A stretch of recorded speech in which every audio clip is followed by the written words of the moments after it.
Hello everyone, welcome back to Black Moon Coven. So today we are going to be talking all about Banishment Magic. Last time we talked a little bit about warding, and this is going to be a crash course on Banishment Magic. Just so you understand, Banishment Magic falls into two buckets of magical spell work, spell casting, that sort of thing. In one bucket you have manifestation, in the other you have banishment. That is how big the subject of banishment is and how various the methods that go along with banishment is. So this is going to be a really quick video explaining on what banishment magic is, what it entails, and I'm going to list some quick awesome methods that are tried and true for me. And also I'm going to be displaying a little banishment spell that I like to do personally whenever I need to do one. So what is banishment magic? Banishment magic is the form of magical removal. It's the act of magical removal. Whether that is you are removing people, energy, entities, whatever it is that you are removing, banishment magic is the magical act of removal that specific thing. So it can be done to remove them from your home, from your sacred space, just from your spell work area, whatever the case may be. Banishment magic is really helpful because it's a way of spiritual cleansing. And it's really good to develop a routine where you banish and cleanse. So you banish negative energies or things that are just no longer serving you, and then you cleanse right after just to kind of start new and to kind of be cleansed, be refreshed, be new, to start new things. And it's really popular to kind of do that on the new moon. However, you can do banishment magic at any time. Now, banishment magic is also a form of protection. It's a form of defense. Sometimes we meet people in life that are yucky, all right, and we need them out of our lives. And sometimes they cause a lot of trouble, and we need them to be gone. And banishment magic can be used as a protective and a defensive manner to get these people to either stop bothering you, stop coming to your house, or whatever the case may be. It's really a protective type of spell work. So why do witches practice banishment magic, even though banishment seems like such a big, baneful word, even though it isn't? Banishment magic is a form of spiritual cleansing. It's a form of removal. So that could be for good or bad purposes. Now, banishment magic is a really good thing for beginner witches to learn, along with protection magic, warding, things like this, because you never know in a situation if you're going to need it or not. Sometimes in magic speaking, you might run into things that are just out of your control or things that you can't really handle. So banishment magic actually comes into play with that, like entities, certain other witches, certain things like this, of this nature. So basically, banishment magic is a really good fundamental skill that a lot of beginner witches should learn, just alongside of protection magic, because it makes up one big side of spellcrafting. So you have manifestation and then banishment. Banishment magic makes up half of the spells that we do. So it's a really good idea to kind of understand how they work and understand how you can make your own banishment magic type of spell. Like I said before, banishment magic is a type of protection magic. It can be. However, a lot of people see the word banishment and automatically think, oh wow, baneful magic coming up, dark black magic, ooh, spooky, scary. No, banishment magic is to help you, all right? Sometimes, yes, it can be done in a curse-worthy form, okay? Sometimes, people, entities, whatever the case may be, won't leave you alone, and sometimes you have to amp up the banishment magic. And there are various degrees of banishment magic, banishment spell work. Some are very, very light. Some are very, very extreme. So you have to kind of figure out which situation fits what type of spell. Now, like I said, banishment magic, it sounds bad, right? Banishment. But a lot of people have this negative notion of baneful magic, and they don't see it as it can also be used as a protective defense type of mechanism. Also, binding and banishment sometimes go hand in hand.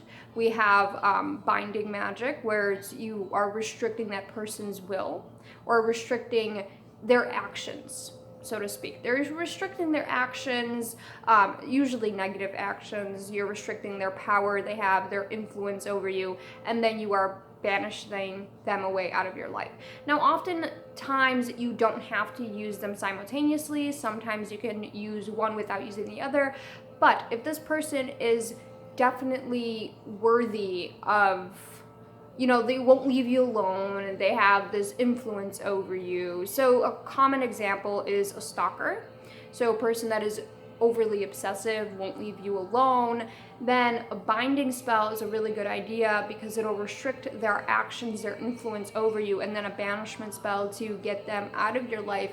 And then I would put up the protective and the warding like we talked about last video, just to protect your home. And you could see that there is a kind of system to magic. You have the binding, the banishing, so you get them the hell out of there. Then you have to cleanse, and then you protect. So you cleanse to start anew, and then protect to put your walls back up. So there's a magical system in place, and the faster you learn that magical system, the better. And then you will know, okay, I have to do these types of spells in progression to get rid of this situation. One thing I do want to mention, hotfoot spells. They are all over the media. They are in many books, and I see a lot of witches do, jars with hotfoot powder and things like that. I've done my own hotfoot powder on the channel, but I do want to stress that hotfoot powder is more curse-worthy than advertised. It's a lot more extreme than advertised. A lot of people will just say, oh, just put a little hotfoot powder in their shoes, it'll be fine.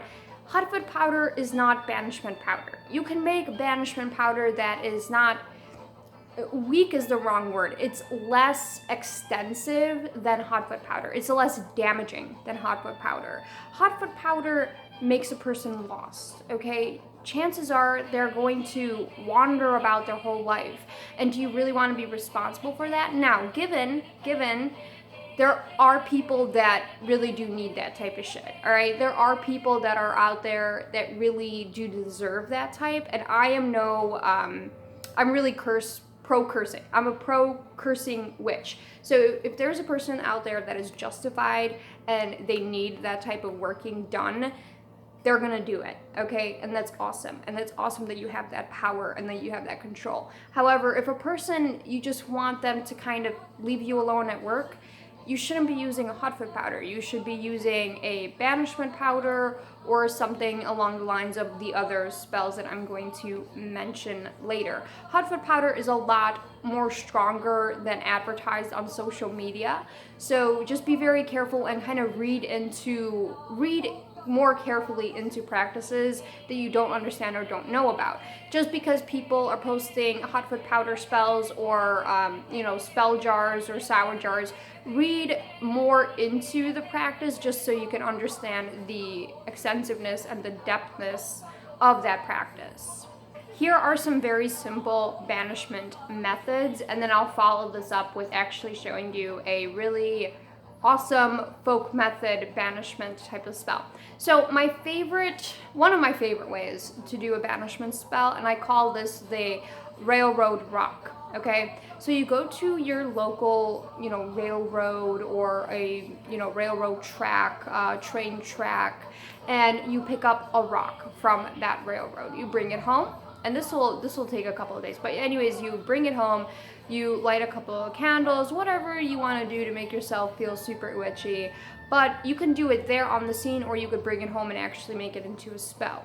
But what you do is you write the person's name on the rock, and then you enchant it. You put a lot of energy, you visualize that person inside the rock, them being the rock, sort of thing. Then you go to the railroad, the train tracks, and you chuck that rock far away, okay? Far away. Now, the reason why we use the railroad is because the railroad is a symbol of coming and going, okay? So this person will leave.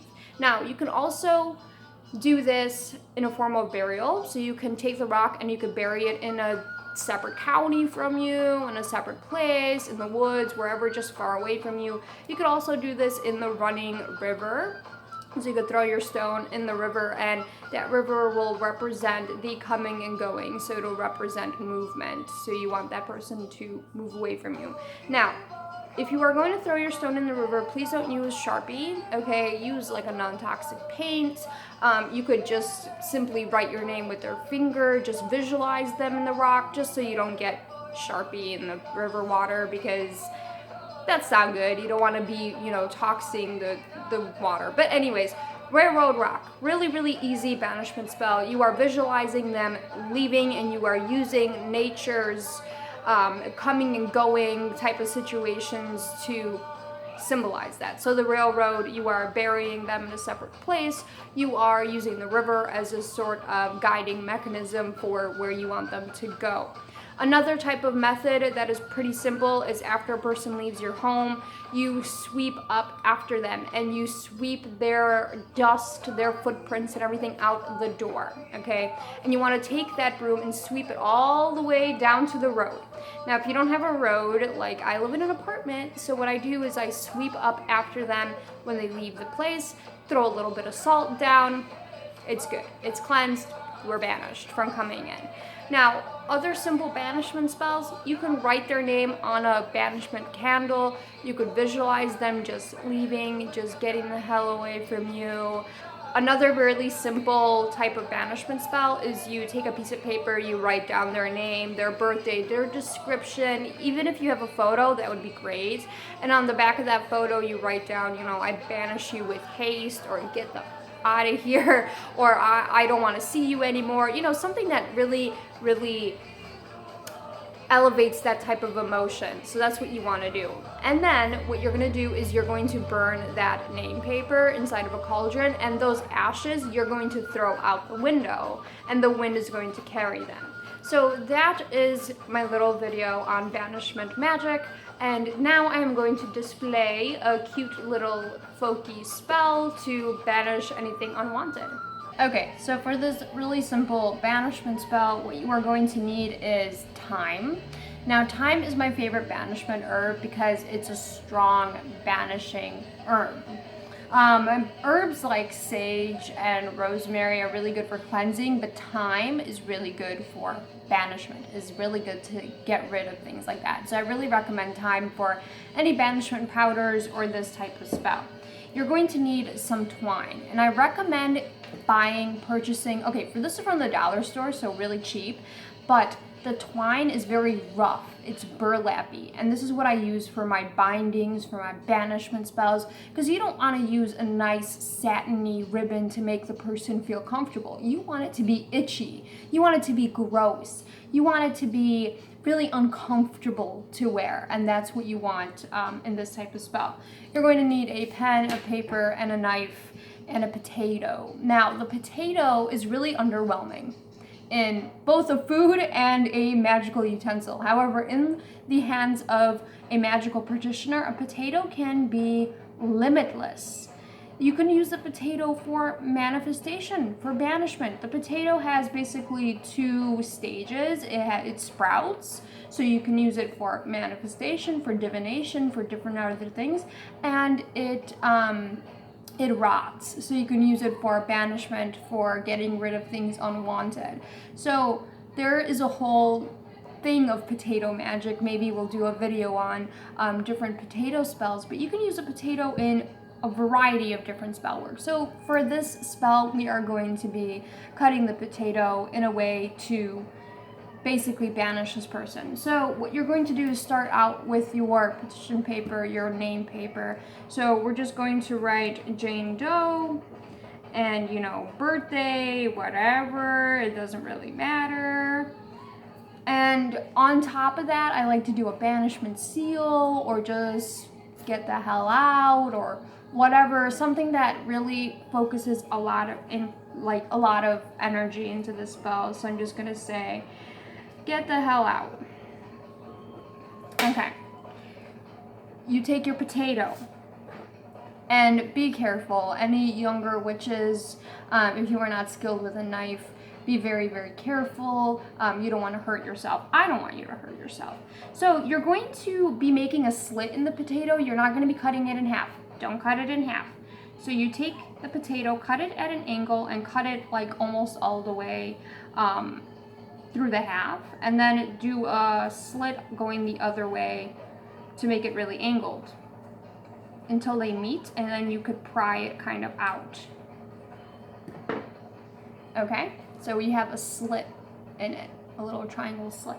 Now you're going to keep this part of the potato. You're going to keep it. So you take your name paper, you fold it away from you. You don't want this person to come back at all. You fold it away from you. Fold it into little tiny pieces. You could even rip up the name paper and put it in there. That's totally fine.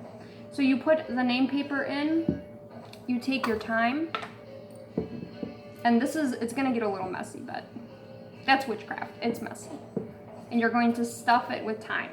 Now you're going to take this potato piece and wedge it as firmly as you can inside the potato. Potato and thyme. Smells even good. Now you're gonna take your yucky twine, you're gonna cut a piece off, and you are going to wrap it around your potato. Now, this is a sort of binding banishment spell, but this is also to keep your potato intact. So you're going to be wrapping it around the potato. Now, while you are doing this part, I like to visualize them getting uncomfortable, getting itchy, getting gross, wanting to leave the situation, wanting to leave your specific town, your place, wherever the case may be for this type of binding spell, banishment spell. That's what you want to visualize them getting away from you. Now, what are you going to do with this yucky binding potato? You are going to bury it. Now, you don't want to bury it on your property. You want to chuck this potato as far away from you as possible. You can use some of the methods that I utilized before, you know, the railroad, the river, you know, wherever really there's a place of movement. You could bury it at the crossroads. What you can do is take this potato and bury it somewhere far away from you. Now, you can take the drive and just bury it in a different town if you want that person to move away that far.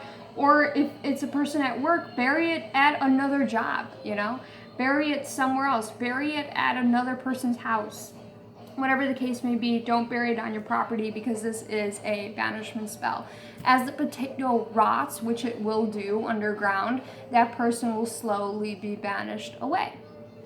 So that is my little folky banishment potato spell.